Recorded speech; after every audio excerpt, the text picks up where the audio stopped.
This episode of Kind of Funny Gamescast is brought to you by Squarespace. Whether you need a domain, website, or online store, make your next move with Squarespace. You can create beautiful websites with a ton of award-winning templates. It's all there in one platform. There's nothing to install, patch, or upgrade ever. Squarespace offers a unique domain experience that's fully transparent and simple to set up, and they provide award-winning 24/7 customer support. Nick used Squarespace to make the original kindoffunny.com. It was super easy to get it to look great. Start your free trial today at squarespace.com/gamecast and enter offer code GAMECAST to get 10% off your first purchase. Squarespace, make your next move. And Gamecast doesn't have an S, it's just Gamecast.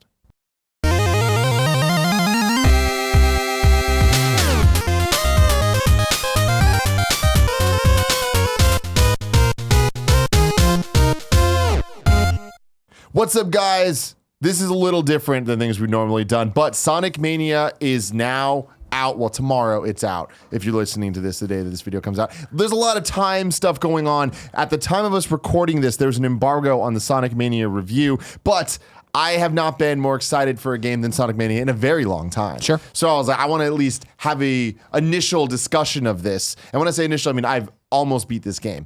This morning, I died what I imagine is the final boss. So I played a lot of it. You suck. You're terrible. Get good. Yeah, I need to get good. But I just ran out of time this morning before I came in. But I wanted to give at least my review of the game for people, because at the end of the day, this is exactly what I said it was going to be. It is the best Sonic game. Wow. Ever. Wow. Period. I really, really believe that. And again, I haven't beat it yet. But it is just at the very end. I don't want to spoil anything. I think the most important thing for me to let you guys know is, if you are a Sonic fan at all, please avoid spoilers and just go in. There are so many fun moments, so many throwbacks. The balance between new and old levels, and even the old levels, none of them are exactly the same. In fact, they're all better than the originals. They're all reimagined and designed with modern gameplay in mind. Okay. It's still the classic Sonic gameplay, but I just feel like there are so few moments playing through this game that I'm like, oh, this is frustrating because of the design.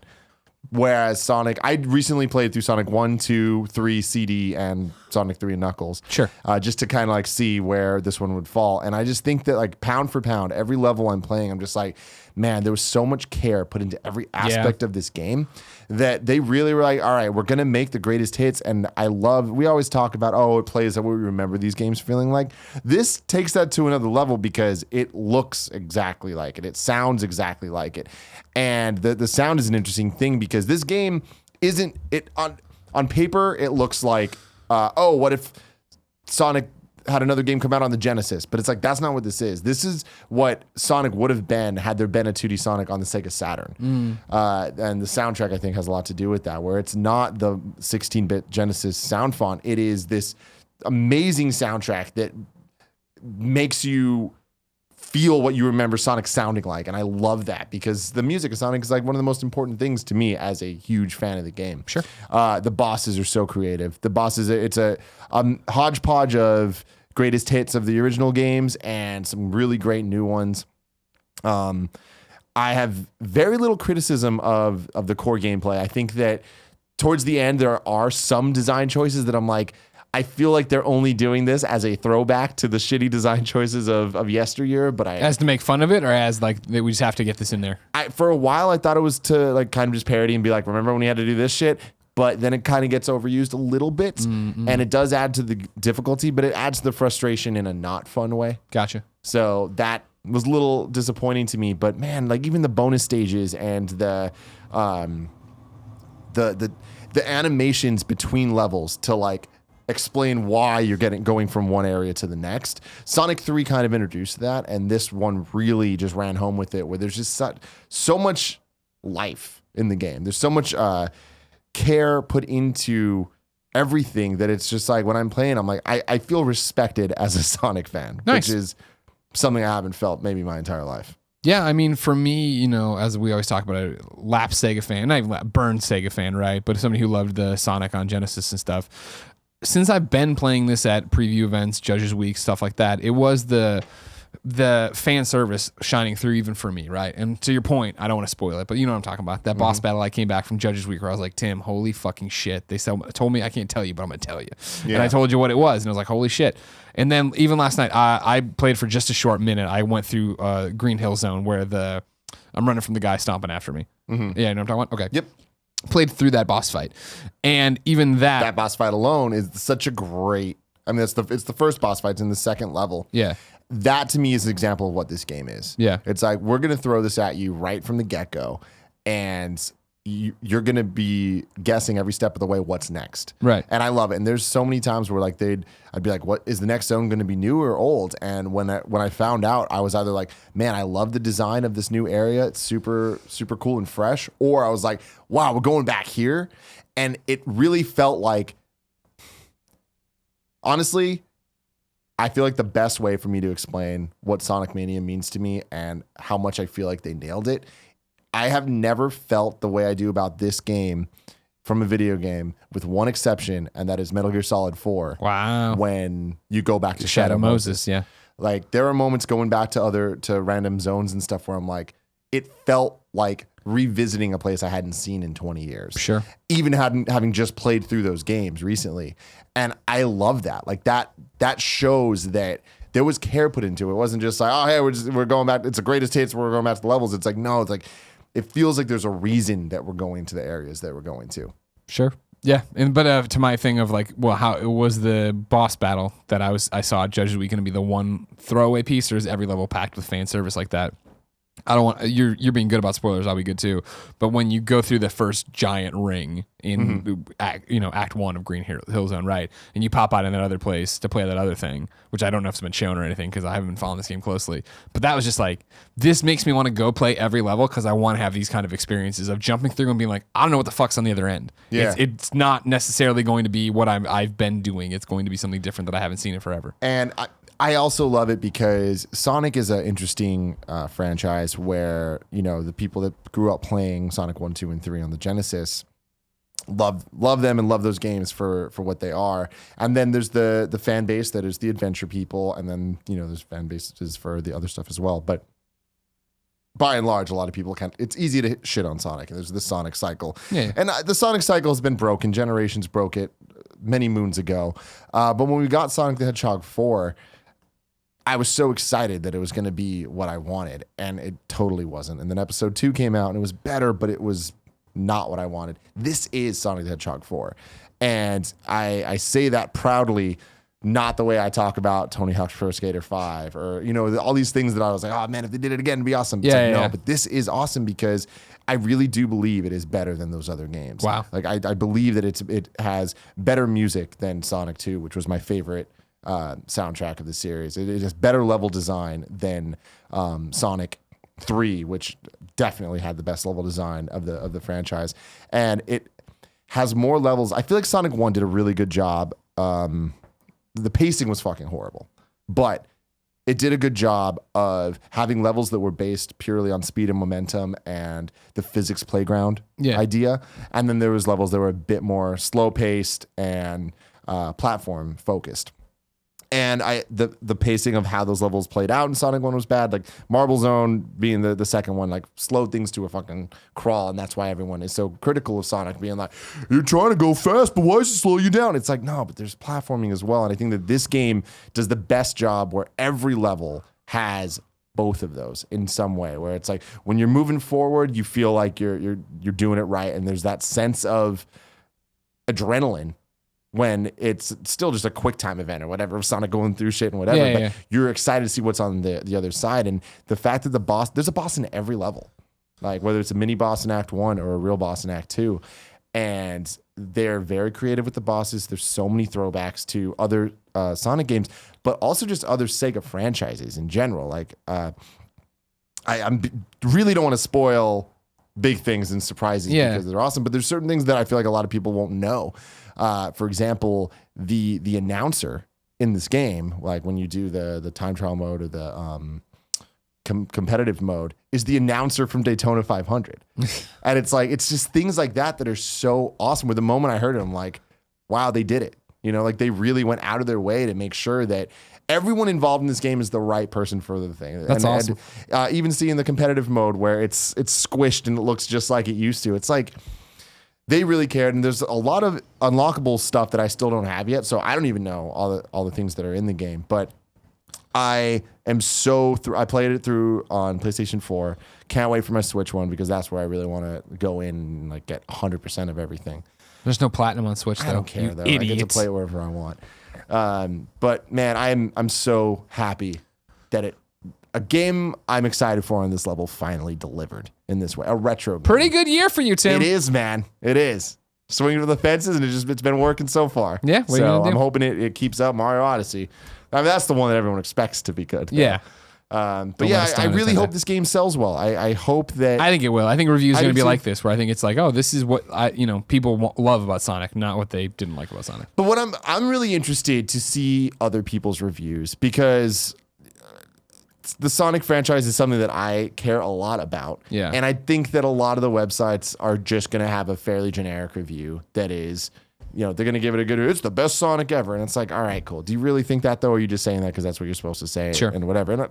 And So you're calling, to be I'm clear, throwing some shade to here. read between the lines, you're calling all major video game websites hacks. I think in this scenario, yes. But I'm very excited to hear the actual real hardcore Sonic fans' opinions about it because I'm sure that not everyone's going to agree with me that it's the best one ever, but I think that it is by a mile. I think that this is the most fun, the most fair, and I played through it all in one sitting, and it was a very long sitting, but I enjoyed the entire time. How long was your sitting? Ooh, it's hard to tell, but I want to say 4 hours, probably. Okay. And again, I'm not done yet. Yeah. You got unlockables and stuff to go back for. Yeah, and all of that, and there's time trials, and I definitely don't have all the Chaos Emeralds and all that stuff, but yeah, I'm so happy. Great. Yeah, check it out. Now back to your regular Gamescast. What's up, guys? Welcome to the first ever episode 131 of the Kind of Funny Gamescast. As always, I'm Tim Gettys, joined by one of the coolest dudes in video games, Greg Miller. Hola. And joining us for the first time, Robin Honeyke. That's right. Yay, Robin! For those out there that are unfamiliar, Yes. why are you as cool as you are? Because you're very, very cool, and they need to know. Why am I as cool as I am? Well, first of all, I'm a programmer by training. Hell yeah. So I have a degree in computer science, although I dropped out of my PhD because I'm that cool to go work on video games. Sure. I worked on The Sims. That's what I dropped out of school No to big do. deal. Then I made a game called Boom Blocks, Fuck which was yes, one you of did. the best games on the Nintendo Steven Wii. Spielberg, Yes, shout out. Thank you. produced. What? I loved that game. It was such a fun game to work on. And then I'd been at EA for about 4 years at that time, and I decided to fucking quit my job and blow up my life and go work on So just take Journey. a journey. Journey. That's Go right. work Take a on little journey with that game a company. 3-year journey. Yeah. And so I was the executive producer of Journey, which means that I built the team and helped get everybody together and get the game out the door. And then after that was all done, I really missed being in San Francisco. So I moved back here and started my own studio. new journey. That's right. A new journey. What is the studio called? My studio is called Phenomena. Do, do, do, do, do. Ba-da-da-da. I like that. Have you looked at it? Like, I know you, so Yeah, it's I'm kind not. of an intelligence test. A lot of people read it as phenomena, and it's fun with anomena on it. It's the word phenomena with an F-U-N at the front, right? And So, yeah. it's a little bit like you got to kind of think about it. Yeah. You know? So Yeah. even though Robin's worked on two fantastic games that are right in Greg Miller's wheelhouse, Yes. Journey and Boom Blocks, which Yeah. were fan-fucking-tastic games. I'd never met you somehow, or at least not Yeah, no, I think that's true. maybe in a passing something there, but never talked to you. Yeah. So when we went to Judges, or when I went to Judges Week this week, I finally got to meet you when you showed your new game, Yeah, Luna. Luna, which is the VR one. If you watch the top 10 things or top 5 things I'd seen so far at E3 before E3 started, that was one of them. The VR game where you're in San Francisco, but it's not San Francisco and there's nature and stuff, and it's really relaxing and cool.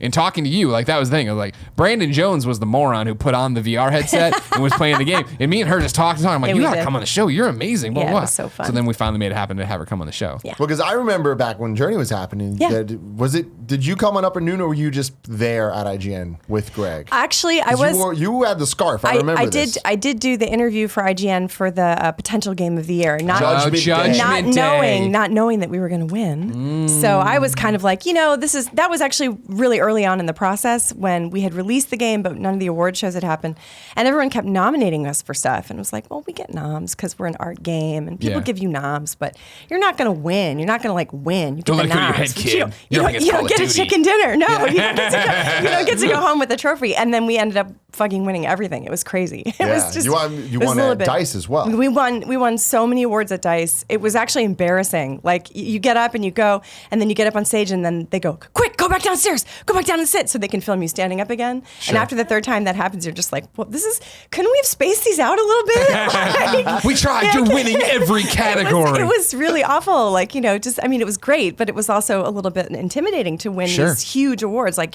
best online experience against a game that costs like 100 times what Journey cost to make. So it was really kind of one of those moments that never happens in the life of a developer. And we were all just kind of like, all right, well, now what? So here's the thing, ladies and gentlemen. This Gamescast is all types of messed up. It's not going to be the standard format because there's some embargo stuff and things are all moved around and whatnot. I'm just going to lay it down right now. We're actually going to start with the topic of the show because I feel like this makes sense, which is Robin and talking about her experiences and all that. Then later, just so you know, Sonic Mania's review embargo is happening on Monday, which is... If you're watching live, we couldn't talk about it. If you get it early on Patreon, I couldn't talk about it. So on the Monday episode of Gamescast that other people are watching right now, in the beginning of it will be the Sonic Mania review. Gotcha. And then after we're going to do the top of the show, and then we'll get into the show as normal. So thank you for appreciating us. What about my wife, though? Well, we'll get to that when that comes. Well, you're already laying out the show's Jen different. also makes an appearance. She reviews Hellblade later in the show. Everyone will get to see that. So, fantastic. So thank you for that. It was a good time. But let's get back to it, Robin. Yeah. So Journey. Yeah. Honestly, one of my favorite games of all time. Aww. Very special game. Yeah. What does it mean to you now, looking back on it? It's funny. This morning I was sipping some water out of my favorite mug, which is a fan-made ceramic mug with a Journey, character on it, and 2 gravestones and a scar flying in the wind. And I was thinking about just how when I started working on the game, we had a lot of different ideas about what we thought it might be. We thought it might be a multiplayer game, like a massively multiplayer game. It might be a bunch of people taking a pilgrimage to a far off place. And then the more refined the game got and the simpler it got, I think right around this time, it was about 5 years ago that we shipped the game, right around this time in development, like the same time that I'm on Luna, like we're about 2 months away from finishing. About 2 months out on Journey, I remember thinking this game is too simple. It's too basic.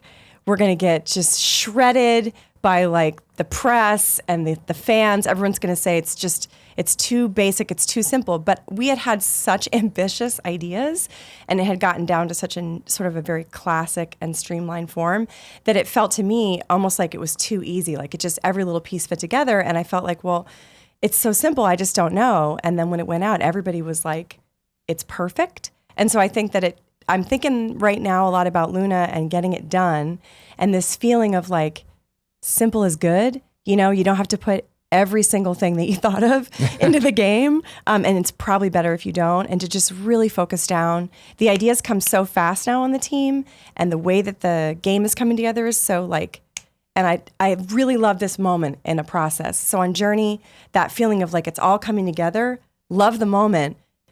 Not such a fan of the anxiety that it's not going to work out. And I think that's I'm remembering that feeling going, okay, this is normal. This is okay. Everything is unfolding exactly as I expected to. Totally okay with this feeling, which is kind of both excited and totally fucking terrified. Sure, of course, yeah. Did you work on Flower at all, or did you come? No, I was a fan of Flower. So I was finishing up Boom Block's Bash Party when they were making Flower, and actually that was when Genova and Kelly had started to kind of approach me and ask me if I would, be interested in joining the team. What does it mean to be an executive producer in this case? Because that term gets thrown around and it can mean a lot of things. In movies, we see Nolan, executive producer on the DC movies, but that just essentially means that he gets paid. I'm money. co-producer on Heel Kick, and I've done jack shit for it. Exactly. So it could mean a lot or it could mean nothing. What did it mean for Journey? So on Journey, when I got onto the team, we were just doing our first playtest of a 2D build, which had 4 players playing at the same time. So I helped organize that playtest and start evaluating, okay, what is the feature set for the game? We'd already signed up with Sony for a budget and a timeline, which, surprise, actually weren't very accurate. So I was like, well, I guess we'll work with this until we have to change it. So I didn't have to worry about scheduling it at first. But what I was really doing was evaluating, okay, what's the scope of the game? And then over time, there were 7 of us, I think, when we started. I would supervise hiring, so bring people on to fill different positions, sometimes firing, organizing the schedule every day, but most importantly, kind of keeping track of the high-level vision for the project, and then collaborating with our partners at Sony when they would come and say to me, why can't you see the other player's name? I go, well, see, here's the thing. Yeah. It's going to be really, like nice, and like you're not going to know who they are. And then at the end of the game, when you see it was a person, you're going to be mind blown because you're going to have thought that we were the best AI programmers ever. Or the worst. Or the worst, right? Stop chirping, help me. So I did a lot of stuff like coming up with ways to test the game, for example, to fight griefing. So we got worried that people were going to grief each other in the game. So I would write a little piece of paper like griefer, lover, or loner, and I put a bunch in a bag. And then I'd go around to the team, you take one out, and then we'd all play together, and you had to play your role. So if you got the griefer role, you had to try to grief other people. If you got the loner role, you had to try and play by yourself and like kind of stay away from other people. And if you're a lover, you were looking for group, just trying to hang out and be supportive of each other. And then whenever we would find a real bad exploit, we would cut it out. We would figure out a way to design around it. And so that's why it is actually pretty hard to grief people in Journey. For the record, I love it when the wall actually syncs up with what we're talking about. It's just on random, but then Journey pops and you're like, hey, all right, there we go. It looks so cool. There you go. Yeah. So, I mean, I'm sure there's a lot of questions about Journey and all that stuff, but I want to talk about Boom Blocks. Oh my God, Boom Blocks. I love the game too.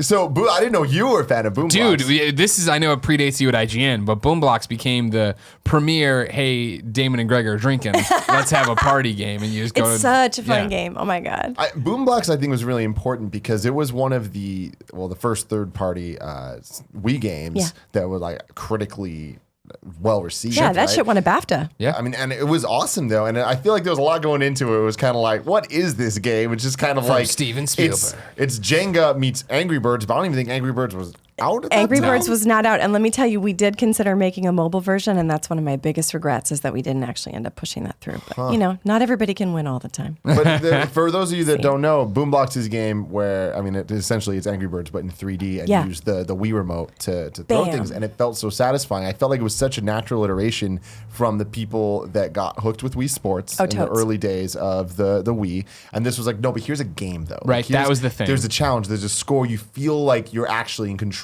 of what's happening, and it was so much fun. Yeah. It's actually a really interesting game because it's totally real physics, like it's simulating the whole time. We used Havoc, shout out to Havoc, and there were definitely exploits in the game. You could find places where if you hit it just the right way, you could take the whole puzzle out in one hit. And Steve, the designer on the game, was super, super good at designing these puzzles that were accessible for just like kids and fam.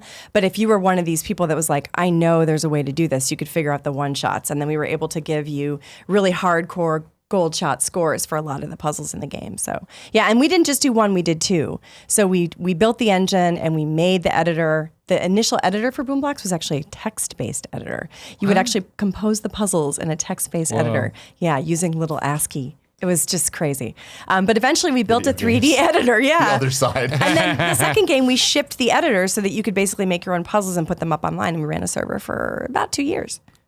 Yeah. I mean, so this text thing brings me back to Journey now, jumping all over the place. It's fine.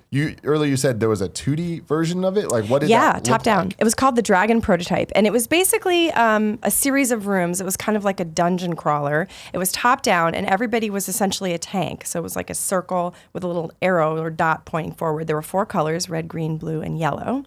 And what you did was you walked around in the space. And when you started off, the camera was pretty close, and there was a pretty heavy mask around you. And as you wandered around, the only thing you could do was hit the space bar. And when you hit the space bar, it would go, hey, just like that. And then there was like a wind sound, so it was very quiet. yeah. And you walked around in this environment, and then there were little pieces of cloth, which were little dots. You could go up and get them, and that would make your scarf longer, and that would make you slide farther, so you could kind of move around in the space a little bit faster. But when you met somebody, then we would pull the camera out. You'd see a little bit more of the environment, and then there were some challenges that you could do that only 2 or 3 or 4 people could solve. And so we really built a lot of kind of group puzzles and played with the dynamics of like, what does it feel like when 2 people are playing with a third, or 2 and 2 and 1 and 3?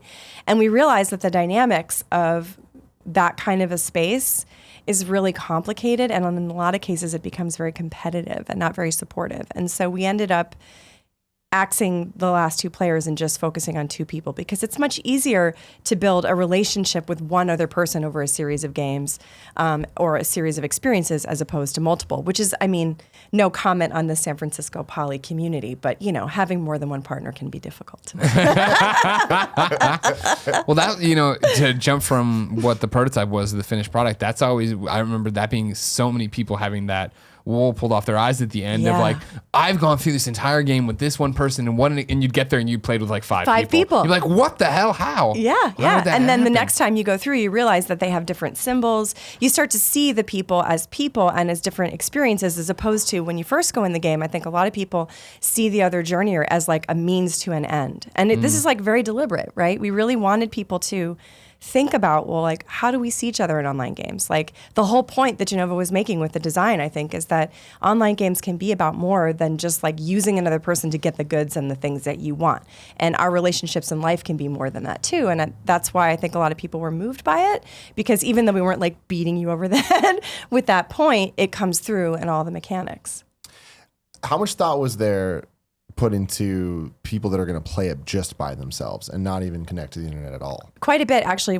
At that first prototype play test, Tracy Fullerton, who has always been a good friend and advisor, she was the person that wanted to go slow and like look at everything and just like, ooh, cool, what's this do?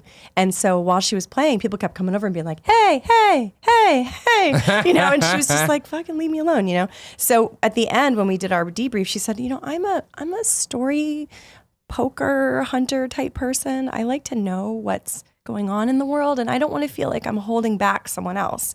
And we thought about that a lot as we developed the title.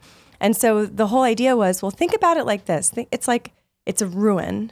Like, it's like if you go to, you know, Greece and you see, you know, the Acropolis or something. Think of Journey as like a place like that. The first time it gets found and discovered and unveiled to the public, there'll be a lot of people there, right? People will go and they'll be talking and there'll be a lot of buzz. But like, let's say 5-10 years after that place has been discovered, it'd be very common for you to be wandering alone through the landscapes, you know, just kind of maybe sit down and do some sketching. And then if someone came over, it'd be really special. So we thought about the single player experience specifically because we knew that over time, less and less people would play it. And we wanted to still feel epic for the lonely visitor, the person that visited Journey, you know, say 5 or 10 years after we'd shipped. But, you know, to be honest, we had someone in the office the other day from Microsoft, and he was like, you know, I've never played Journey. I said, well, that's okay. It's on the computer. You can just go over to the PlayStation and load it up. We're done talking. You go. Yeah, he's a sweet guy. But he played it, and I swear to God, he got halfway through the Bridges level, and a white, you know, gowned journeyer came in, a traveler came in, and started showing him all the secrets. And so people are still online playing it, which is really heartwarming, and also kind of insane. Like, it's a 5-year-old game. You know, how many of those still gets played? You know, that aren't, you know, a constant drops, you know, expansion pack kind of experience. I mean, Journey is a 2-hour experience. You know. My question then stems from that, but bridges into going on and doing Funimation. Phenomena. See, I almost was there. It throws me when I overthink it. There you go. Phenomena.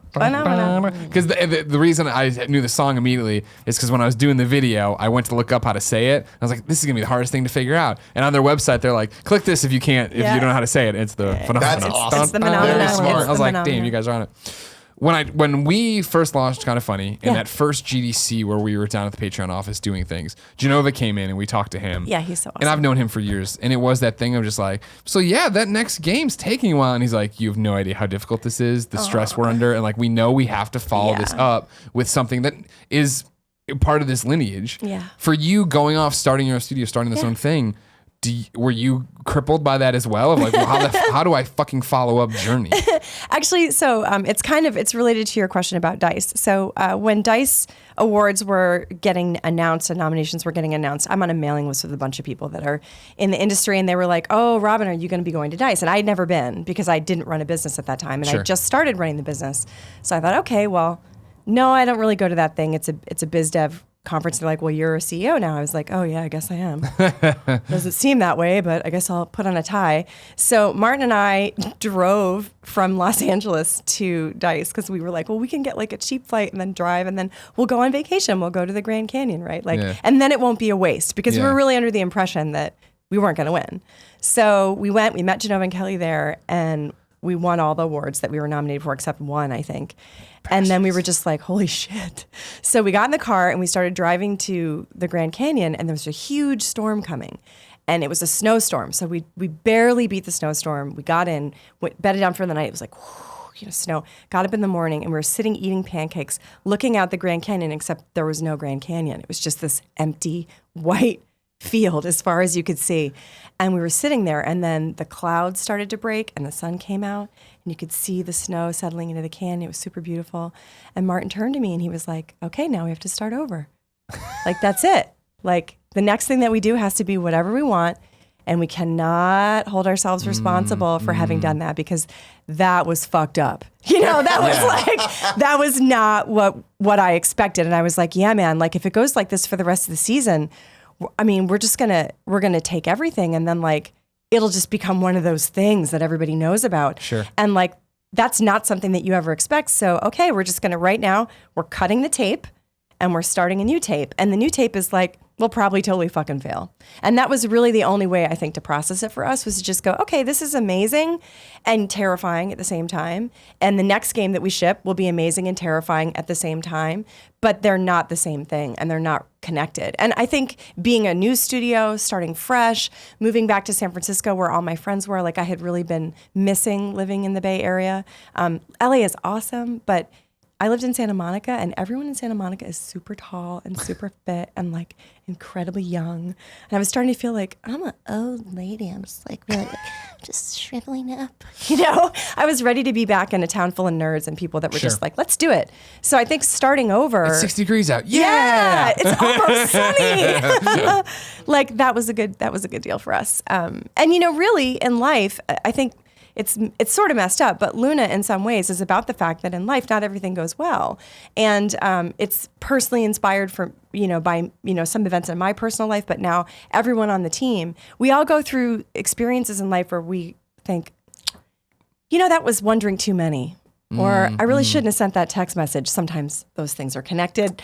Or, that person, they're married and I shouldn't have a crush on them, or all kinds of stuff that we do. Sure. And we do things that we know are not good for us, and yet we still do them. And you can't just go back in time and erase them. You can't just get rid of them. You've got to actually incorporate them into your life and turn them into who you are. And so in a way, that's just as true for the bad things or the difficult things or the unexpected things as it is for the good things. Journey was just like an amazing event, but now it has to become part of a story moving forward. It can't be the only story that we tell about ourselves. Otherwise, then you're just crippled by your success and you'll feel like trapped, right. Yeah, nothing's ever good enough, right? Well, yeah, and I mean, that happens to a lot of people, right? Sophomore slump. Yeah. Just like, I think it's easier for Martin because he worked on all three games. So he did Flow, Flower, and Journey. So Luna is his fourth title, and it's my sixth title. So, I mean, when I made My Sims, the very first game I ever designed and made at EA was the very first Wii title we ever released at EA. Not a lot of gamers knew about it. It didn't come out as great as I wanted, but I got to see it on the shelf at GameStop, and I was just like, look, I have like my little characters on the cover of this disc, and for me, it was just about that, just a little bump, right? So not every game that you release is amazing, record-breaking, award-winning, heart-inspiring game, but that's okay. Yeah. It's the journey. Not the end. It's not the right? Luna. So Luna, what is the game? Okay, so in Luna, you are start playing. It's PC and VR enabled. So it's a PC title that supports VR play. And so I think that a lot of people think it's just a VR title, but it's actually a PC title. When you get into the game, you see a little scene where this little bird swallows the moon. and then is blown off course. That's right. That would happen. Yeah. This owl convinces the bird to swallow the moon, and it's blown off course. And when the bird wakes up, it's in a frozen landscape. And what you do is you untangle its memories, which are little stars in the sky, kind of like untangling a necklace that's knotted up or like a ball of string. You're slowly untangling those puzzles, and they reveal shapes. When the shapes are all revealed to you, you get to take them and use a little palette. You can place them into a world and build that world back up. And then after you've built the world back up, we take you down inside the world where you meet another character who's also been convinced by the owl to swallow the moon. And you help it free its peace. So the way that you help the bird find its way home is also the way that you heal all the other animals in the forest, which is helping them sing their pieces out and up to the moon, which is really a metaphor for letting go of the troubles that you feel. Sort of the metaphor we use is the scribble in your belly when you have that feeling. Yeah, I know. It sounds so artsy, and it is. It is really artsy. It is really let's artsy. Be honest. But I want to, how if somebody's are. listening right now who's just likes console games or whatever, like I understand what it sounds like. When Brandon was playing it, and even just watching it, it was so relaxing. Of just like I can totally envision coming home, sliding it on, or playing it on just the PC, and just breathing, because that's what it is. And because the way your voice sounds is how the game plays. It's like super chill and soothing, and everything is great. And it's gonna be, and it's like, and it reminded me so much. Even if I didn't know your lineage at that point, right? It would have been like, I get vibes of Journey from this, Tear away from this. Yep. I'm not just tearing something down, I'm creating, I'm fixing, I'm I'm a Sims experience. Type person. I love systems, and I love thinking about the way that systems interact with one another. But we really wanted to build something in this first effort to kind of make something that was VR enabling, and also like bringing people into the VR experience. Really wanted to do something that was a little bit more chill, because a lot of what we're seeing in that space with VR and mixed reality as well and AR is intense. It's like a lot of intensity. And so actually at Judges Week, a lot of people were like, oh, a VR title? I was like, well, it's a PC title. It'll be up on Steam. But it's also, if you've got the headset and or if you buy one of the ones that's coming out at Christmas, it'll be in the headset. And there was reluctance. People were like, oh, I don't know. And then they'd put the headset on and be like, this is so nice. It's really beautiful. At that point, I think we'd already done so many Oculus demos where it was, we're running around, you're shooting, reload, exactly. Well, and the thing is everybody loves those games. It's not like it's not fun to do those things, but when you put something on your face and you do it and it's all around you, it's a different experience. And I think especially for, for spouses, partners, older friends, younger friends, people that really want to try and see what the magic of VR or mixed reality is like, it's a little much to ask them to also know all the buttons and everything's happening all at once. It gives them the feeling of shit. So it's a chill creation or like gardening game where you get to see a beautiful little fairy tale story. So a lot of devs we've talked to talk about the challenges of creating a game that works in VR and outside of VR. Yeah. Like, how do you kind of balance that? So we actually started building the game for the PC. Phenomena is kind of like a research company. So what we end up doing is we partner with folks who are building new technologies. They come to us and say, we have this new thing and it does this and we want people to enjoy it. So we go, okay, let's take it, play with it, and then we come up with a concept, and then usually we build that out for them. And Luna started off as a collaboration with Intel for the RealSense camera, which is like you put the camera in front of the computer, and then maybe you could use your hands to control a PC title. And I thought that was just a cool idea. So I was always kind of halfway in the computer and halfway out. I always wanted to be able to use the hands to do stuff in the game and feel like it was tactile. But as we worked with that technology and kept pushing it forward, then we realized, oh, wait, hand-tracked VR controllers are coming out. What? And so we got a really early version of the Oculus controllers. And as soon as we had it in touch, the artists they went nuts. They were like, this is what it looks like in Maya. Like, this is what it looks like in my head, right? And so for me, it's like the PC title, it's so easy because you get the camera and you can just put the camera. I'm like, oh, I want you to pay attention to the owl, and we move the camera there and then what? It's the bird over here, right? And that's really easy. Well, in VR, you can't do that. In VR, the camera is on the head of the player because if you do anything, right, they'll get sick. So it's been about learning how to block out the scene so that when I have a camera, I can do it. But if the player is the camera, they don't have to move too much, but they definitely set the tone with where they look, right? And I think a lot of it is about reimagining the camera and also the player's body position in the scene as a director, almost like you're designing for theater, for like a dramatic stage play, as opposed to, and for the actors in a stage play. So it's a little bit more like blocking a stage play than it is like just thinking of a film, you know, a flat film where you set up the things and then you compose the shot. So, you know, if you're going to really, really try and do it, the other thing you have to think about is, right, you've got your hands in the space. And so you can do all this stuff. Well, if you're, you know, holding a controller, it's a very different experience. So designing mechanics like placing something to have anchors and use audio feedback to show you where the cursor needs to go, things like that, so that you don't get into this weird never land of like, oh, it's great on the hands, but it sucks on the other controls. Yeah, so it's a lot of actually like sitting down, drawing out maps, having a lot of conversations with the developers about like, well, should we try this or this? And just a lot of iterating. I think making new games is always that way though, right? I mean, you just got to crank through it. You just have to keep coming up with stupid ideas until one of them but like now isn't stupid. You're writing the book on it, right? I think that's the craziest thing about VR right now, I feel like, is everybody has to learn these lessons and there isn't, well, I have 20 years to fall back on what other people have done with it. Which is painful, honestly, as a designer, because you go, well, what if we, nah, not gonna work. What about, and so you have those meetings where everyone's just kind of like, and everyone looks over when you hear someone like, maybe, no, okay. And then I guess we still have to keep talking about this, you know. And they're all doodling on our stickies, you know, like making random stress drawings, you know, or playing with Legos. But yeah, I think that, you know, making a new game is always hard. You know, it's never easy, but that's okay. It's what weird indie nerds were born to do, I guess. That's what I would say. So what's the deal with Luna? When can people get their hands on it? Well, so that's the thing. We can't announce the announce date yet because it's embargoed, unfortunately. So embargo. A lot of embargoes on this episode. I can say that it's coming out this fall for sure, and that we'll be making announcements probably at Gamescom and PAX. Oh, nice. Okay. Cool. Yeah. Stay tuned for that. Fantastic. That's all very exciting. And ladies and gentlemen. Before we move on, yeah.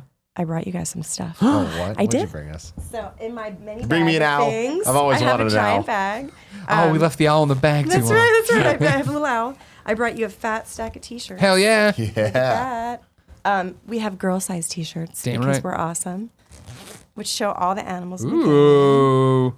And I also brought a whole bunch of buttons. We've got world buttons and Luna buttons. Cool Greg's going to love this. Yeah. Cool, and there's Cool like Greg loves there's a button. million, bazillion, jillion of them. Nice. So. Thank you so much. You're welcome. And thank you for coming by and thanks for being fascinating. Oh, man, Thanks for talking about everything. Is, you know, making video games is the best, but talking about making video games. You should try just talking and that's all you do. It's pretty great too. Really, you have no redeemable talents and it's awesome.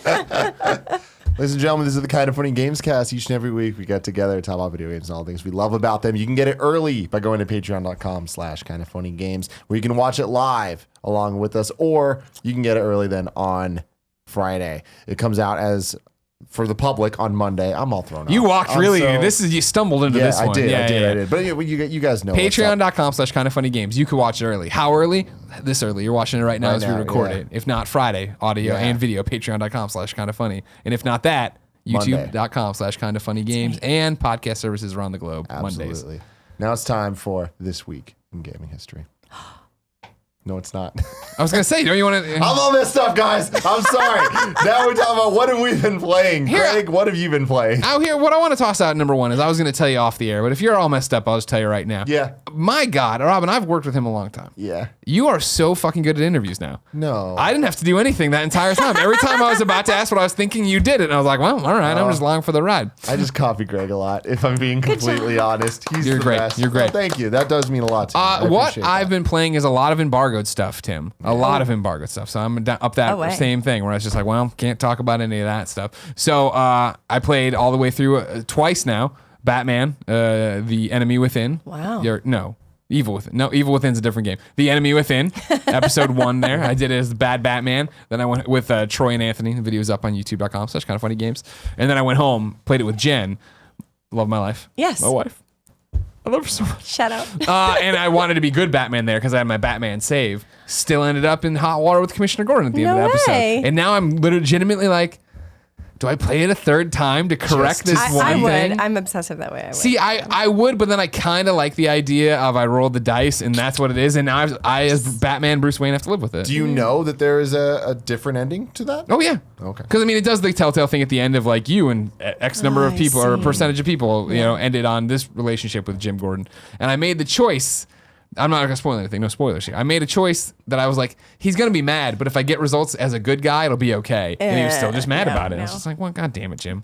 We've been through so much. How can you be mad about this? Come on, Kamish. We lived through the Catwoman, Harvey Dent. Great episode. What a great episode. That's cool. What a great series that is. I'm so excited to see what they do with this. I feel like there's feedback from season one's really been taken into account in the way at the end there was way more action of season one in terms of like we're actually being Batman, but there's a bunch of really great fight scenes in this one. As usual, you never know, but for a Telltale game running on PlayStation 4, I had occasional like, you know, pause thing, but not a hard crash, not a frozen screen, it's a, you know, none of the normal. This is the end of this, but Testers doing their job. exactly. So yeah, It's about time. I'm super into it. I enjoyed what I saw. Hey, dude, they get a bad rap. They work so hard. Oh yeah, we know they work hard. Yeah, half the time they say this is broken, and we're like, yeah, we'll fix it later. we played that. That was great. Played something last night. Well, I played some of Sonic. We talked about that on Monday. I watched the Hellblade thing, but I talk about that. I played Hellblade and I talked a bit about that. Let me look. You know what? Let's do it. We'll do it now, Kevin. If you could make the note. We recorded Jen's review of Hellblade, where Greg gives his impressions as well. So I'm going to toss to you, Tim.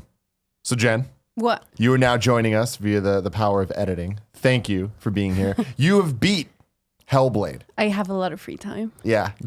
And how much have you played of this, Greg? I would say 15, 20 minutes. Yeah, you played through the intro. When the code dropped, we got the code last week, and it was that night where I wanted to play Night in the Woods. So I came home and actually didn't own Night in the Woods, so I had to download it. And so while it was downloading, I started this up. And so first and foremost, like I didn't know anything about this game. You know what I mean? Did you know? No, Yeah. I had no idea. It was one of those games that I know Ninja Theory. Okay, great. I like what they've done. And obviously, you know, I'm a fan of their work. And then I was like, when people were talking about it on Kind of Funny Games Daily, the Gamescast, like, oh, why is no one talking about this game? I went and watched videos to see what it was all about. And I was like, oh, it looks like their normal action game, Heavenly Sword, right? Like it's just Noriko or whatever, running through, chopping things up. And so to start that game, and have you seen anything from it? Yeah, and my thing is, I haven't played it yet. Yeah. I was very interested in it just because I am a fan of Ninja Theory. Not the biggest fan of Heavenly Sword. I did like Enslaved. DMC and Enslaved, definitely. But I was shocked to see the camera. Seems a little close. It is close. That's what I took away from the action game. stuff we had seen. So to start the game, and you come in and the credits start rolling, and they start making a big deal about. Well, first off, there's the whole thing of like, oh, they didn't say that. Yes, I guess about the permadeath business. No. But like one of the first things they do is like when they're doing the credits is like mental health supervisor, and I was like, what? Like, why is there a mental health supervisor in this game? And you get going, and it's just like, it's a long intro. Oh yeah, it's a solid like 7 minutes. Her on a boat doing this, and you going through the titles, and you hear like the whispers and like the thing, and like there's voices in your head this entire game, and it was very clear too. I give them credit of like Ninja Theory has a vision for how this game is to be played. In the beginning, correct me if I'm wrong, it popped up and it was like it recommended you play it with 3D headphones. Like it's like this is the best experience you can get out of this game. Which would be, and then when it started, I was like, oh, it's gonna be a creepy game. Didn't realize it's gonna be like super creep town. And so you went in, there's bodies on spikes and all those different things, and like there's the voices in your head and stuff. And for me, in those 15, 20 minutes, it was like we were playing, you were watching, we were both interested in what's happening. I got to the first stone or whatever to learn how the puzzle system works. But it was that I ran into this not boss, but 3 times over fight these dudes, The right? first combat. Sure. The first wave of combat people, and the fact they were the same people, I was like, oh, that's interesting. Like, I felt like from the jump, it wasn't that hard. And it was like, oh, it's like Dark Souls, just keep flanking around their sides. And the fact that the first 3 fights were the exact same way, I was like, no, this doesn't sound super interesting. And then we got to the first puzzle, and then Night in the Woods finished installing. I was like, bye. Yeah. And then I thought we were done with Hellblade until Jean-Pierre Saint-Ange. Well, so I was interested in it because like this sounds like a very Tim Gettys game, shorter, more budget title. It looks beautiful though. Yeah. Oh, yeah. Like it looks shockingly good for the kind of niche that it's hitting. But I think I said this on Games Daily last we talked about it. I was like, I want to wait for the reviews. This is one of those games that if it's getting critically acclaimed, I'm way more interested than, if it would just come out. I don't really care. It'd be the one guy that fucking played it, right? But the reviews are all amazing. So what is your review? It's really good. And again, we talked about it briefly, right? The combat to me is not the core of the game. So I was fine with it being kind of redundant, where at the end of the game, you're only going to face maybe 5 different types of enemies. And then you get boss fights. And then that gets more interesting because then you get more of a strategy to it, but not really. The core of the game is really you're living this story with her. You're not through her eyes because the narrator is speaking to you. And then sometimes she has backflashes through old friends that she's met. And then they're talking to her, but you're there as an entity. You don't know what you are, but you follow the story. And I really liked it. At first, I'm all right, the combat system kind of sucks. There's no inventory, there's no loot, there's nothing. It's really just the narrative. But to me, the way the story was delivered, which is in one shot, there's no loading screens. It's just one place to another, and then you go deeper and deeper into the underworld.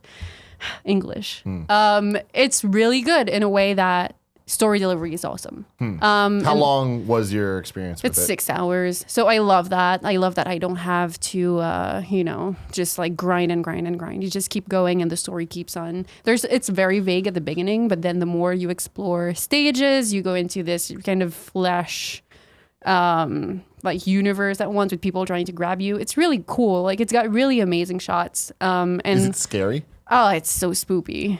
I have when I come home, she plays music and it's on mute. She's playing the game, but it's on mute with subtitles on, so that she can. If I understand people saying, I can see this as being a terrifying experience if you're playing with headphones on, because the voices are nonstop and they're contradicting you and contradicting themselves, and they're yelling and they're crying, and it's really scary. Yeah. And then you were talking about when I got there last night, when you were finishing up, you were at one point right where the enemies only came at you. It was in the dark, right? Let me tell you a story. Lay it on me, babe. There's only a few things in life that terrify me. You coming at me at full speed is one. Definitely. Mascots. And then we've been through this, but yeah. The idea of being chased in the dark is something my sister and I, when we were kids, we accidentally walked into our dad watching It, the movie with clowns. And then ever since, we were just playing games on each other, chasing each other in the dark. But that developed this huge fear within me of being chased by something in the dark. And this game, in its psychological view of things, is playing on all your fears and weaknesses. There is mascots in the game? No. It reads your Facebook profile and comes up with things that only terrify you. It could. No, but there's some puzzles that are entirely played out in the dark where you need to run to light spots. Otherwise, the thing that's lurking in the dark is going to get you. Or there's this whole puzzle where you're trying to avoid things and not make any sound because if they hear you, they're going to eat you. Or just running through fire. Or it's really, really scary. How much puzzles are there? A lot. I love it. I love it because, again, I'm a puzzle person. Go games, huh? Yeah. But it's mostly puzzle based. There's a lot of interesting walking based around on their pedigree of games. But it's great, and I love that combat is isolated to specific areas, so you're never running into enemies that try to kill you. You know exactly when you're I'm walking into this arena. So it's very story based for why there's enemies. The core of the game itself is a story, which is good. It's a really good story. What I found interesting and actually got me more, and this is before you fell head over heels with it and we're playing nonstop, the first person to say something that got me more on path, because review embargo lifted, right? And it was. Everybody's giving it great reviews. All of our friends are on Twitter talking about how amazing it is. And I saw Dan Reichert pop up, who was, when we installed the game, he was playing it too on my PSN. I saw him. And he was a guy of just hey, I don't like it as much as other people do. I feel like it's kind of repetitive. And I chimed in. I'm I don't have solid opinions yet, but I'm from what the little bit I played, that was my fear. And it was Marty from IGN who popped up, and he was combat's not this thing. This is really, he didn't say it like, he didn't say glorified, but the way he made it sound was, this is a glorified walking simulator. This is a walking simulator in action game's clothes. Like, it actually is about getting in there and going through and experiencing the story. And facing, because the gist of it is she's facing her own fears and like going through her own darkness, and like with the voices and everything. Like if you do the whole experience with headphones, man, like it's a great way to do storytelling. And it's just creepy again for me a little bit with her in the boat, which is like a hollowed out log, right? Like when the voices start up and she starts looking around, there's this one point where the narrator who's talking to you, but you don't know it at that moment or whatever. I mean, you put it together real quick. And then she's Setsuna, is that how I say it? Senua. I am Setsuna's fucking me up. This morning I got up, I'm like, are you gonna platinum I am Setsuna? She's like, yeah. And then we both did the thing of like, no, wait, no, not the right kid. But like she's looking around and like the narrator, and then she like makes what your eye contact would be as you look at the screen. She like stops and like walks into the screen to look at you, like all pissed off. Yeah. And then it was she's got this head in a bag on her waistband. And like when the voices start kicking up and you're sliding down the river the first time, she hears breathing. She looks down, the bag's going out and coming in, like the head's breathing on its own. And it was like, is this because of the area I'm in, or is it that there's something going on in my head? It's all in her head. Yeah. Well, it's not all in her head, but like she's carrying this head essentially because she wants to go and save Dillion's soul, which Dillion is her lover, and he's been taken away by a bunch of Northmen through a raid. This game is super Norse, which I didn't know anything about. Like we walked in there not knowing what it was about, but it's got so much like Norse mythology. It's really interesting. But yeah, back to when she speaks to you, there's also this scene where she has this vision of Dillion, and you're Dillion, like you're speaking with her, and you have this interaction with her that makes her so much more than a video game character. Like you're actually reading emotion on her face. I feel like that's where a lot of the screenshots I've been seeing of like the super detailed faces where I'm like, what the hell? How does this look that good? And holy shit, this like the actress, I guess that Senua is like, she's amazing, and I think she's the video editor at Ninja Theory. Like she's not cool. Yeah, I read something like that. I'm not sure. We should double check, but she's amazing. Tim, can I talk to my client off mic for a second? Thank you very much. No, it's not. They say it at the beginning, pretty much. Okay, just making sure. I didn't realize, in the brief part I had seen, I didn't know it was going to happen. Well, if you had stuck around for 5 more minutes. Oh, really? There you go. They mixed live action in with it. Oh, yeah. Where there's like live action video of people talking and doing like stuff. Twisted Metal. Yeah. And so like I had seen it like later in her game where it popped up and I was like, what is this? And it's all used very artistically and interesting. And I don't want to talk about any stuff I saw because I saw late game stuff. So I was bringing this up in the beginning of the conversation that the camera seemed interesting to me, but based on this, it sounds like the combat isn't that big of a deal. But did the camera get in your way, or did it enhance the narrative? Combat wise, or like in general, terms of your experience with the game, it made combat sometimes really annoying because like you get stuck in this one direction, and sometimes enemies will spawn behind you, and you're like fuck, and then you can't do anything. But it does help immerse you in the story. Yeah. I liked it. I really did. All right. Well, pro tip. I'm pretty sold on it now. Pro tip for you, even though I know you don't care, so you won't do it. But pro tip for anybody else out there. Oh my god, the platinum's super easy. You have 90% of the trophies -1, and that 90% pop just by you playing normally.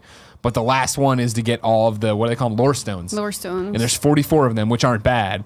But if you miss them, it's totally convoluted to go back and try to get them. There's no chapter select. And once you finish it, you can't just go back in the universe. You need to start the whole game again, and you lose like all your powers. Like not that many, but so yeah. And then but you keep your progress, right? If you had 43 stones, you'd only have 1 to find. But if you've missed one in the beginning, and then you're only missing like, it's a wheel, right? And if you're missing some later down the road, because it's following the chapters, it might not be the ones that's actually that would be showcased in the tutorial online, because if you miss one, it's going to skip it and then show another one, and then it messes up your whole progress. So there's no way to be like, I've missed number 13 out of whatever. No. By the time you get to that number 13, it might not be You need 13. to do them, like, even the ones you already unlocked, you need to just hit them again and again and again, just to make sure you're not missing ones from the early beginning. Are you planning on going back and playing? I did that this morning. And then I realized that the M that was an S that I was missing was one from the early stages that I just passed. And I'm like, fuck, I'm missing 4.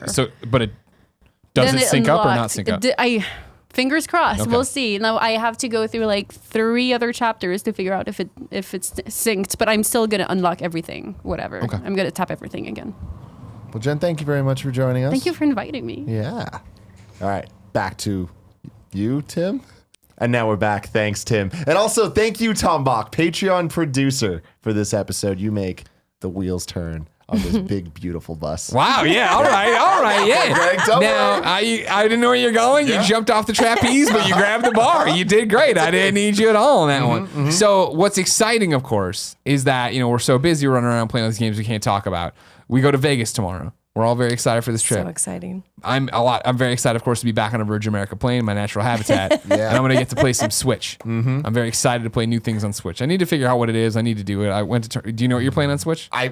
Oh, you want to play I Sonic? wish You it was just don't have the Sonic, code. but I only have it on PS4 right now. What if which I'm grateful for, but What if I told you I could soften the blow? I don't have Sonic. Don't look at that. I don't have Sonic. I got so I can soften the blow. You want the blow softened? Something I brought gifts as well for a change. This is a presents episode. Now, Tim, yeah. it feels like many a moon ago. Because it was. We did a thing about, Switch cases. Those sure suck. Oh, yeah? And we couldn't find any good ones. And of course, we talked about Waterfield Way. sfbags.com. Yes. sfbags on Twitter and how they make that City Slicker one. They finally had some to send us. Oh, So they've sent my God. at sfbags on their thing. They sent them a. If you remember my old Vita case, it's that, but it's bigger. So we got these different ones here. We got the fancy ones. You got the one here, the red Whoa. one. You get to pick what you want. I'm gonna let you pick. Are these the only two? Yeah, they sent these Okay, two. okay. So the City Slicker ones. You got that one from Waterfield. You throw it up. It's got the nice chamois in there. It's got the nice cloth things in there. You put all your cards right there. No screen I scratches. know. I know, I'm all about scratches it. There, yeah. You got on the back. You put whatever you want in there. Put your headphones. Put your charger. Fantastic. Put your weed in it. Yeah, put your weed in there. Yeah. Don't do that on the plane. Then this is the more like low key one. Hey, I'm going out, but still built for the Switch. Got all your things. I in there, like your this one. It's accoutrements. got that kind of like rough man's shaving kit look. Sure. you Yep. know? Yep. Then we are all rough men Pretty with head. our Shaving Nintendo kit. handheld. Be especially nice for beard trimming stuff, yeah, but I Kevin. guess Kevin's Yeah. not going to need that. Show the people. Show the people what you did. Show them what you did, Kevin. There he is. Look at that There clean, you go. Feel how shiny soft that face. guy's in there too, huh? Oh, yeah. I want to yeah. put my Switch Yeah. in that. So yeah, they finally had more in stock. They sent them over here. If you're watching live, they have one more day where you can pre-order, or you can order one of these and you get the Namco Museum Nice. in there for free too. What? For your Switch. Oh, really? Yeah. That's super random. Yeah. I want to say, I've been waiting for them to come back in stock. Yeah. Because I want the blue one. I'm going to buy the blue one. Okay. I want that shit. All right. So for this trip, you don't want either of them. No, you can have them. Both of them. I only have one Switch. Yeah, Andy has a Switch. Kevin Oh, has a cool. Switch. That's- I'm going to get that, but I want it in blue. All right, then I'll take the red one. Don't worry. It matches your hair. Is it your favorite color? Blue is very much my favorite color. All right. Yeah, I love No- your hair, by the noted. way. Oh, I want thank now that you. we're talking about it. I've never seen the black as Yeah. like an accent color. That's right. That's like a cool. It's because I'm a witch. Oh my god, things got really real. What else are you playing, Greg? That's the big stuff that I can talk about. I guess God damn, look at that thing. Oh, yeah, well, It's my neon so Switch thing? intense. Atomic. Yeah, that's It right. is What atomic. about it? It's really like Dayglow. Yeah, right. I thought I'd hate him. I really did when they debuted him, and then when I got him, I was like, hey, you know what? Those it look pretty reminds cool. me of Billabong bathing suits from like 1980. I'll take it. I'll take it. that's what it's Well, the reminding problem me is that Tim loves blue so much, and our kind of funny logo is blue. Yeah. Is blue. He got the blue Joy Cons, and I just feel like I can't copy him. No, I you just can't do It it. is beautiful. I just feel like I can't I get copy it. it. I I can't get do it. it. So I got to be different this way. Yeah. I'm embargoed on any impressions, but I put it out there that I got my City Skylines code Okay. for a PS4. I was Fantastic. playing that last night. Can't say anything about it. I played more Marvel Heroes Omega because I'm addicted and can't stop. Starting to look, who do I do next? I bought the Back in Black Spider-Man costume because I love being Spider-Gwen. But after a while, I hear the Ashley Johnson quips enough. I'm like, it's time to get some new ones. Did that. Didn't know Ashley Johnson was. No, she's Spider-Gwen in there. Yeah, That's yeah. cool. Yeah, Very cool. yeah. That's the big stuff that I can talk about. I'm hamstrung this week. Next week I'll be a deluge of Whole bunch information of for stuff. you. Yeah, yeah. The one game that's kind of like your Marvel Heroes that I've just been playing all the time. PlayerUnknown's Battlegrounds. You're still playing. dinner. Dude, me and Andy, it's been like every day after work. It's like It's a very we cool playing? game. It is such a cool game, and it's so addicting. I love so much that every match feels fresh, and Yeah. that every single time, like I like it because I know that I'm not good at these type of games. But But it doesn't matter because it's drama every time, right? Exactly, Like and someone's gonna like I get punch you in the farther face. than I should every single time, and that's satisfying. Yeah. I'm scheming, and I'm like, oh, this is a Tim Gettys game in a lot of ways. But no, it's fun partnering up with Andy because we end up getting way farther than we think we will, and like every time in every match there reaches that point where it goes from 0 to 60. Yeah. And I haven't experienced that in a game in a long time. It's really cool. Are you playing too? No, actually, I was watching a friend stream it recently, and they got everybody. A guy came in and shot them all, so they were all down, but they were in a stairwell. So the guy couldn't escape. Oh. So they had their other friend come all the way across the map and shoot that guy, and then his friend came in and murdered them all. Jesus. So and it was a very funny moment. Yeah. But I think in general, I actually interviewed PlayerUnknown at E3 on Jeff Keighley's show, and he was super cool. And basically, as an indie, he said, I wanted to make the game that I wanted to play. It wasn't a game about recovering from mistakes or connecting with strangers online. It's for when you have scribbles in your tummy and you want to shoot him in the head. Exactly. Drag your emotions into the street and mob rule, beat them to death. Funny. He's like, so I'm definitely not you. And I was like, that's cool. That's cool. But he's a great game designer. That game is very well designed. It is, and I love the jank. I love everything about it is just so much fun, and I love that there's just so many stories. Like I forget if I told this story. I didn't on Gamescast. I might have on another show, so I apologize if you're hearing this again.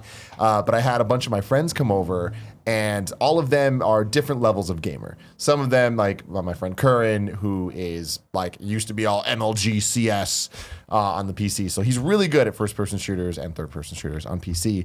Then my other friend Vincent, who plays Battlegrounds, he's the one who was like, "Hey Tim, we should play this." I'm like, let's do it.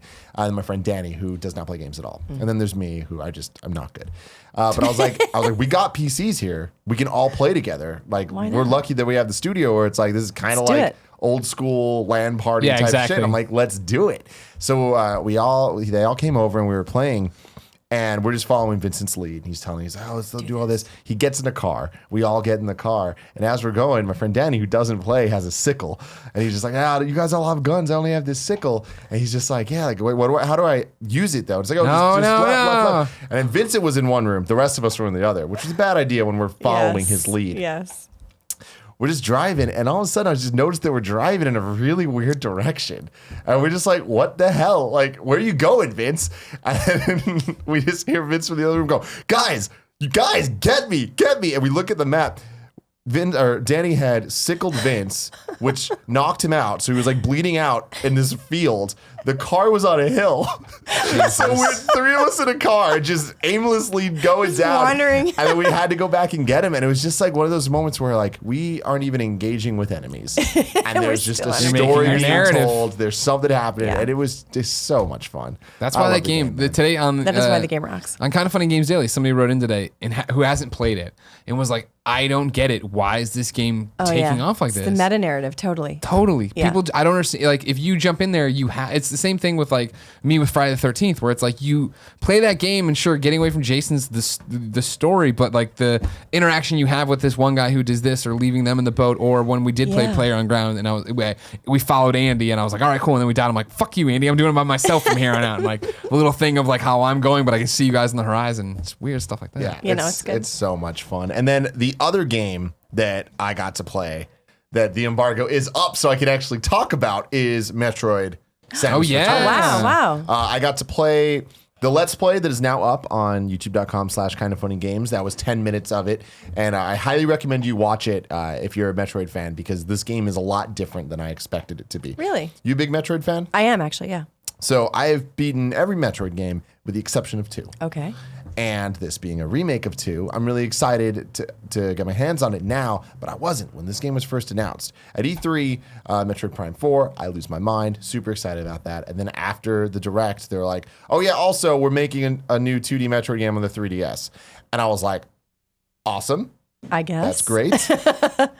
Don't really want to play my 3DS. Yeah. Metroid 2. Didn't beat it for a reason. Like, I'm sure they're going to update it and it'll be great, but I was like, I don't necessarily need to play this game. And then playing it now, I'm like, I'm having way too much damn fun. And you can see it in the Let's Play. Like, there's just moments where I'm like, oh, they got me. Like, this is a quality game. And I feel like they made so many wise decisions where they included this melee counter option. Oh. So they like changed. Swipe up, right? So the thing is, Metroid 2 originally came out on the Game Boy, which meant that the screen was very small and Samus's sprite was very big. And when you're modernizing a game for that like that, with a widescreen, that's gonna. There we Happen go. again. That's what I'm talking about when the wall works. It changes how the level design plays and where the enemy locations go, where it's like it would totally break the game. Yeah. Something that interests me is the original game was only like 4 hours long, so I wonder if there's going to be a lot of padding in this. When they remade the first Metroid on the Game Boy Advance in Zero Mission, they added a bunch of stuff with that. So I imagine that they're going to here as well. I would think so. But I think that they did a really good job, even so far of what I've played, of changing up the enemy placements and changing the enemy's attack patterns to make this counter be a very integral part of the gameplay. And every time that I would counter at the right time when they'd come at me and then I'd blast them, it felt so satisfying. Yeah. And I was like, this is what Metroid is about. Like, yes, of course, there's the adventuring and the exploration and the sense of just being alone on this new area. Yeah. But the fun of just feeling like a badass. You know, I'm a badass bounty hunter. Like this game, it makes me feel in a way that I think other M, to its credit, attempted to do. Like that was the one good thing about other M. But everything else about that was a disaster. I always feel bad when a game is a disaster. And wants to talk to me. But no, I'm really excited for it. And I was playing with the 3D slider on, which I haven't done since Mario 3D Land on the 3DS. And I was very impressed by the look of the game. A big thing that I keep harping on about this game is I don't like the way 3DS games look.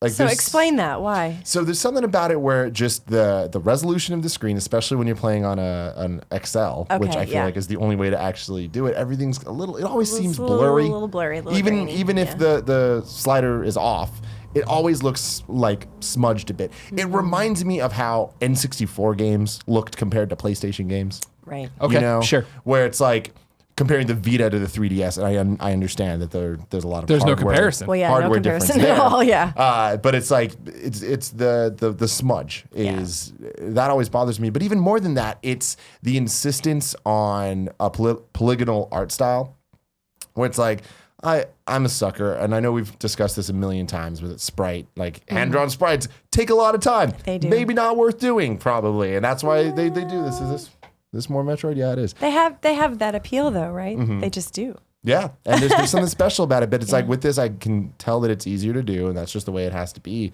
But I'm like, I don't really like it. But with the 3D on, I was like, I can't even hate on this. This actually looks really good.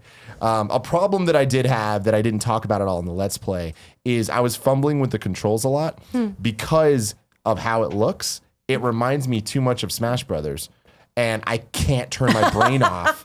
You've got your Smash Brothers control schemes in your head. Exactly. So it's like, especially now that there's like melee attacks that she didn't have before, the countering system and the way I keep trying to use the shoulder buttons to like dodge, you know? Yeah. And that wouldn't work. And just the way you jump and shoot, I kept hitting the wrong buttons. And I'm sure that if I were to sit with the game that I would be able to like turn that off, but I'm not sure I fully could. And I think that's attributed to the look of the game and how similar it looks to Smash Bros. 3DS. Yeah.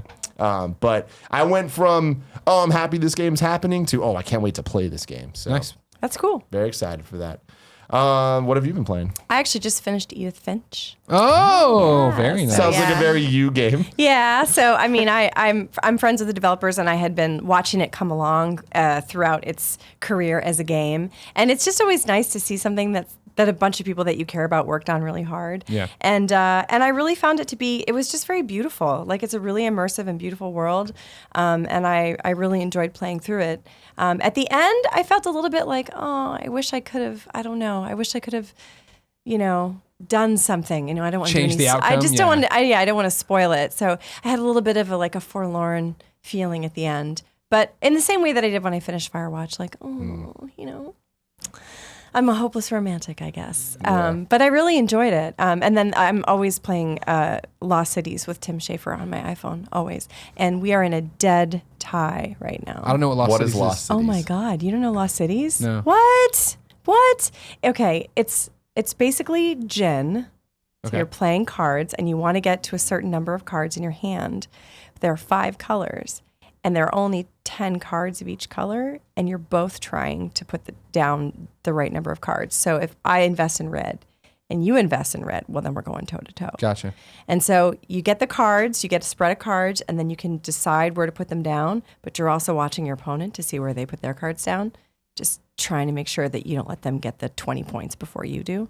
And Tim, bless his heart, has the best fucking endgame strategies. He's always beating me in the last 4 cards. It's just like, kills me every time. So this last couple of games we played, I have totally crushed him. Yeah. And we're at 10 and 10. So we played man. 20 games and we're tied at 10 and 10. And so actually I made a move right before I came over. So Nice. I'm really hoping. I'm not going to say what I'm playing because I don't want him to be watching this and get any hints. That would be awesome. But He saw my tweet. He went to Patreon, no, he's subscribe just in case this came up. It came up that I made a move in last. Now let's scheme real quick. All right, can you? How could we throw a red herring at him? Because our audience will tweet at him whatever we ask them to do. So if drop some false if we info. have him tweet at Tim of Legend, be like, oh man, Robin's about to Tim X, of Y, and Z. Legend. Just going blue. Yeah. Definitely throw down those high white cards. Yeah. There you go. There it is. Just randomly tweet that at him. I'm sure. I'm sure love he'll be that. like, Like, what what? the fuck? But yeah, it's one of the highlights of my morning is I get up in the morning and I'm like, drinking my coffee and then I open it up and I'm like, ooh, Tim's made a move. And then there's a little, you can make a little face. There's like the only way you communicate with the person you're playing is you put a little face and their little emoji. And so sometimes he makes that like angry one, or I do the really funny one. And it's nice to we have this little joke going back and forth. But yeah, I've never been a game ahead of Tim Schafer in this game. And I'm a competitive You'll person. get there. I believe in you. It's kind of eating You'll me alive overthrow. inside. Question for you. Yeah. Back to Giant Sparrow. Yeah, yeah. Finch. You like that game. That's great. You know them. Mm-hmm. What do you do when you play somebody's game that you don't like? Like, you know them, you love them, and then you play the game like, ooh, this didn't come together. I'm trying to This think of the doesn't happen. last It doesn't- time- Yeah. I'm trying Maybe to you think just of keep last such time. good company. I know. I'm trying to think of the last time that happened. Well, actually, I liked Firewatch, but I didn't really like the way that the character moved in the game. It made me kind of sick. Gotcha. Like I tried to play it on my laptop, and it over Steam, and then I tried to play it via Steam Connect on the television, and it just didn't work. Whatever. So then I just downloaded it. Yeah. On the PlayStation. It was fine. Generally, if someone's making a game and I don't like it and I've tested it, they know because Okay. I'm usually pretty brutal when That's what you guys want. Yeah, right? when That's what someone everybody comes to me and wants. is like, "Will you play this?" I'll say like, "This isn't going to scale," or "I'm already bored," or like, "Why am I doing this?" or "Why should I care?" And I will just say that because I mean, if I didn't say that, that would be really dishonest. And then if a game is really good and I really like it, I usually try not to play it for a long time. So like The Witness, John and I had a long conversation. Oh man, it was like 4 years ago or whatever when he first started working on it, about the difficulty ramp in the game, and he had put a really difficult puzzle, like maybe 3 or 4 puzzles in, and I was just like, why are you giving the player the middle finger like right at the beginning of the game? And he was like, the game is going to be hard. If you don't want to think your way through it, then screw you, don't buy my game. And I was like, well, you're a millionaire, so you can say that, like that's fine. But I mean, I'm really like love the player, like lead them in, and then if you really want to make them think hard, give them an opportunity to feel like that they really want to struggle through Ramp it. up to it, Ramp them yeah, up, like ease into it, I'm not just like, come on in, bam, like this Fuck is you, really thanks for the fucking money. hard. Yeah, thanks for the money. And like in Luna, I actually did design some puzzles that, like ways of solving the puzzles that were really, really difficult, and actually like computationally they're like NP hard. You could easily get into a place where you can't solve the puzzle and have to reset it a bunch of times to solve it. And I just took those out because I just thought, this isn't the audience that I'm going for. Yeah. So we disagreed about the difficulty curve, and I don't think he changed it. But then I didn't play the game for a long time. And then when I went back and played it, I played it for a little while, and I got to a point where I was like, okay, this is really hard. He's giving me the middle finger. He's giving me the middle finger. I have a game to ship. I am going to put this game down, and then in a year, when I have time, I'm going to binge play it, and I'm going to keep a notebook, and I'm going to do the whole things, and I'm going to beat it, and I'm going to get all the endings and do all the things. But I just didn't have the bandwidth, And it's fine. I mean, I don't think that John cares if I finish his game. Sure. But, I did pay like, what, $60 for it? So I'm going to finish it. Goddamn right. You're going to get your money's worth out of this thing. I'm not wasting that money. But yeah, I'm usually pretty honest with people because otherwise, What's the point? Yeah, I mean, whatever. And I don't like a lot of games. A lot of games come out and I play them and I'm like, that's the thing with Battlegrounds. Oh. Yeah, with PlayerUnknown, like that game has a cool series of mechanics that make it interesting to shoot people. Like most games where you shoot people are not that interesting to me as a game designer because I've played them. I used to do Halo LAN parties when you have to like put all the Xboxes together in one room. I love that shit. But after a while, it's like as a game designer, I'm always looking for the new thing. So I get inspired by sculpture or reading a book or going to a film or like Sleep No More and stuff like that. That's what gives me new ideas. And playing like a kind of standard, franchise extension or doing this or doing that, it's not going to give me a lot of new ideas. However, there is something that just came out recently. It was with Dave Lang. Dave Lang was the guy I was watching stream PUBG. So sorry you had to hang out with Dave Lang. Sorry, he's a funny man. We were talking about it, and one of the things that's true is that games, like as they get into later and later into franchise extensions, they get better and better at what they do. Right. So in some cases, a game is like it's like 5th or 8th or 10th. Release, but it gets so good at like being Hitman or whatever. Yeah. And I think that that's actually something that is kind of unsung in the industry, at the level of game designers. There's something really great about working on something that's got such a legacy and being able to, like you say, basically like go back to Metroid 2 and go, what do we do now? What do we really do to make this an enjoyable experience for everybody and to kind of, smooth over some of those bumps? That's actually often very hard because you have to respect all the boundaries in that game and all the spaces, and like to do it and to really succeed, the designers that worked on that worked really hard to make your experience better. So I think that's actually, in some ways, it's just as hard as coming up with a new game. Well, there you go. Yeah. Ladies and gentlemen, after a false start, now it actually is time. All right. For this week in gaming history. 2 years ago. Yeah. This one's for you, Greg. Thank you. On August 6th. If we're in like I feel like if we're 8 years to 2 years, it's going to be something good, something for Greg. And then we get way into Nintendo shit I don't understand. Yeah, that's usually how it goes. 2 years ago on August 6th, 2015, Galgun Double Piece came out on the PlayStation 4 and PlayStation Vita. That's definitely the one. Familiar with this game? Yes. It is a disaster of a game. Disaster of a game. I would say so. You're shooting. I had to sit next to you on a plane while you played it. So yeah, I would call it a disaster. It can't be 2 years Were ago. you in was it? pain? 2 years ago? No. I was in ecstasy. 7 years ago on August 10th, 2010, Scott Pilgrim versus the World. The game came out on PlayStation 3. You guys have any memories of that guy? Oh, man. Scott Pilgrim. Well, I mean, like, I read all the comics. Well, the games. Did you play the game No, at I all? didn't play the game. I remember reading the comics. Did you? That was another one that everybody at IGN loved. Yeah. So UB would bring it over all the time to do like Let's Plays or whatever, and we'd all play it, and it was great. And then it was like, wait, there's no online play. Because that's what, like, you talk about like a moment in time. Yeah. That was still part of the time where we're like, we love these kind of games. Let's play them. Oh, I can't play online. Like, well, who's going to go hang out at each other's house? You know what I mean? Like, that wasn't a thing. Whereas now it's like Mario Kart's back and there's all these different reasons to get together. And we've had long enough where we missed that part of our childhood or gaming. Yeah. And so that was one of those. Yeah, it was great and it was awesome. And we played it a lot in the office. And then when it finally came out, not many people went home and played it with each other. Yeah. No, I looked forward to it so much. Loved the comics. Loved the movie. So for the game, I'm like, oh, of course, I'm all about this. And I feel like from a presentation standpoint, they did such a good job. They introduced me to Anamanaguchi, the people that did the soundtrack. Yeah. Love them now. Yeah, they're great. So that was great. And just the look of the game and the way they decided to have the boss fights and all that stuff was so great. But at the end of the day, when I was actually playing it, I think I was talking about this a couple weeks ago, those type of games just don't hold up. Like the kind of side scroller beat 'em ups. It's just like there's not much there. What about Beautiful Joe? Have you gone back and played that one? Well, that's different though. Because that one was a badass game. But there's a lot more game to that than these where it's just kind of just go and it's punch or throw. Yeah. And that's kind of it. And you're just facing waves and waves of the same enemies. Beautiful Joe was a bit more of a... Beautiful Joe had some great mechanics. There was a lot of good progression there too. Yeah. And talk about fantastic animation. It had super beautiful. beautiful animation. What a beautiful game. Really well I done. wonder if we'll ever get another one. Probably Oh not, man, but that would be so great. Never disqualify it. Yeah, I feel like that would is be one great. that there's enough people to talk about that to very make it excited. actually happen in some form or fashion. Great Oh, one. and if we're going to do that, then I want an Incredible Crisis 3. I want Disaster Report Of course, you and Steve 2. And what else? Mr. Mosquito 2. Oh yeah, Let's Mr. go Mosquito. there. Sure. Let's go there. All right. Let's go there. yeah. And you can throw in Mad Maestro too if you really want to go there. I mean, like that's like just Now, what I'd like to point out, What do you got, because I'm not Greg? saying you're wrong necessarily, even though you clearly are, is that I unlocked the Doki Doki trophy in Galgun Double Piece on July 26th, 2016. So you said 2 years ago. Maybe the Japanese release of this could game have was been 2 years Japanese. ago. Just throwing it out there. The site You that have I you have a use. keen sense of time passing. Yeah, I always can track my trophies thanks to you, PlayStation Vita. The site that I use usually does denote if it's Okay. from Japan, and it didn't for this, but Could be.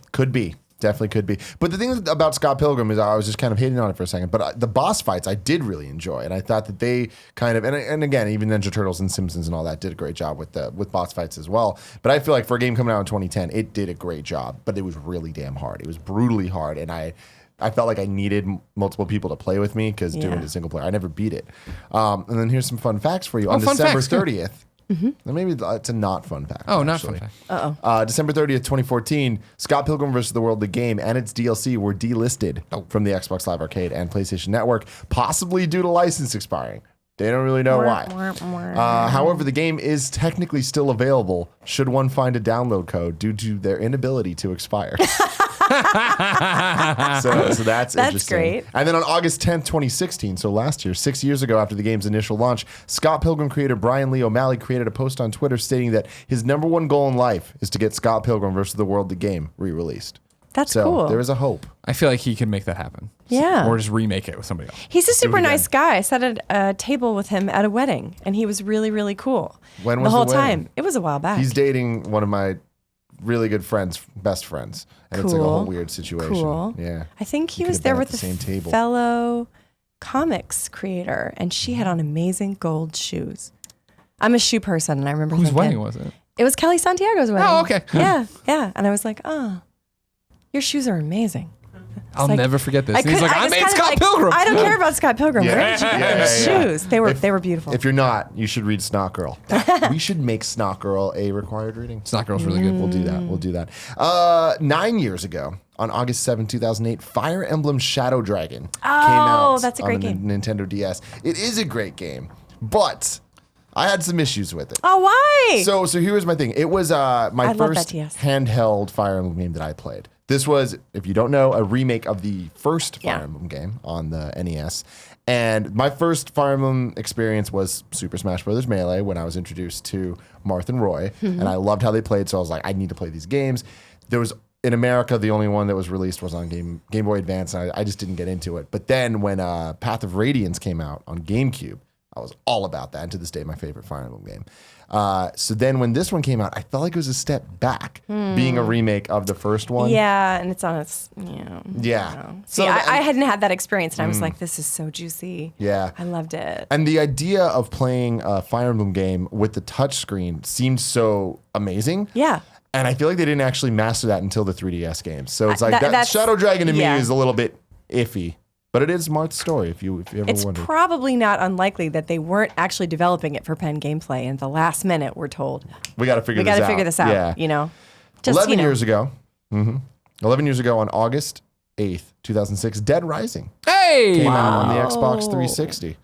I never played it. You're an idiot. Yeah. How much do you I've like actually that? never played it either. You're an idiot too. You're all idiots. no. No. I'm You're all very sensitive. smart people. You're all I'm very- sensitive artist. It would give me nightmares. No, that was one of the first games that was among the first games I ever got as a games industry person. When I was still at the Columbia Daily Tribune, I tricked him into giving me that column and blog. I then immediately hit up everybody, and Capcom was really, oh sure, okay. Yeah. And they sent it to me, and I was such a zombie fan, and I popped it in, and that was it's one of those things of like I don't care about achievements, right? I'm obsessed with trophies now. Yeah. But back then I was like, oh, these are cool little things or whatever. And there was a good week where, came home from work every night, took off the shirt and tie, sat down, and just drove that loop in the basement of the mall, killing zombies to get the zombie genocide achievement that I just had. And then I had it, and I was like, all right, that's cool. That's what started the monster And I was just we like, have well, today. that was the thing. It was just like, oh, I have it, cool. And then there was other, like, I didn't get 1,000 points in that game. There was other trophies in there. Where I was just like, I'm not gonna do that. But for some, or achievements, that achievement, I was like, I'm gonna get that achievement. That sounds great. That was the But I beginning remember of the too because end. I was playing on a tube TV. Of course, I didn't have an Yeah, HD right. TV or anything, and like the captions were so small, like there was no way to like leaning in trying to read what the fuck's happening if I couldn't hear what they were saying. Great game though, fun game. It's cool. And then finally, this one's very topical. 31 years ago on August 6th, 1986, Metroid came out. Wow. In Japan. Well done. Well done. 31 years. It's older than me. Way older than me. It's older than you. Can just leave it at that. You know, say way older.